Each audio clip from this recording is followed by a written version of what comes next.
So if you've got a problem, call the Mariana Islands Insurance Commissioner. That's the Republican plan. Profits for the insurance industry. Gentleman from Texas seeks recognition. I do, Mr. Speaker. Mr. Speaker, I'd like to yield to the gentleman from Texas for a unanimous consent request. Gentleman from Texas is recognized for a unanimous consent request. Mr. Speaker, I ask unanimous consent to revise and extend my remarks and submit my statement to the record on this job-killing bill that cuts Medicare, piles debt on our children, and raises health care costs and raises taxes on the American people. The time of the gentleman has expired, and the chair will charge the distinguished gentleman from Texas with the time. Gentleman from Texas. Thank you, Mr. Speaker. Mr. Speaker, the Rules Committee did a great job. Held a 12-hour meeting yesterday. I would like to say to the American people that everybody understands what's in this bill. They have a chance. No unintended consequences with this.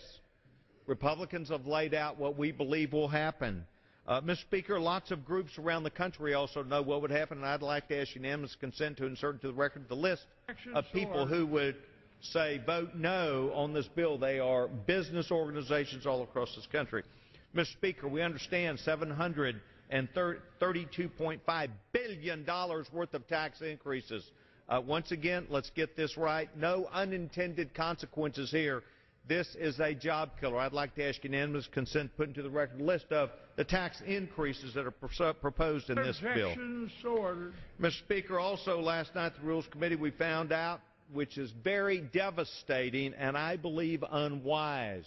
The Senate does not have this provision. They removed it. But the House keeps in this bill excuse me, failure to comply with individual mandates in this bill, $250,000 fine and 5 years in jail, criminal penalties that are a felony if you willingly choose not to participate, if you willingly choose then not to pay the fine in your taxes.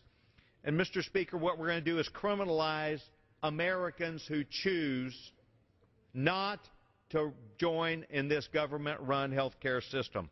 There are not unintended consequences. The members need to know that this is going to raise premiums, it is going to raise taxes, and perhaps worst of all, we're going to criminalize with felony penalties noncompliance. Mr. Speaker, this is not a way to run a bill.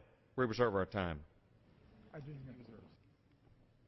reserve the balance of his time.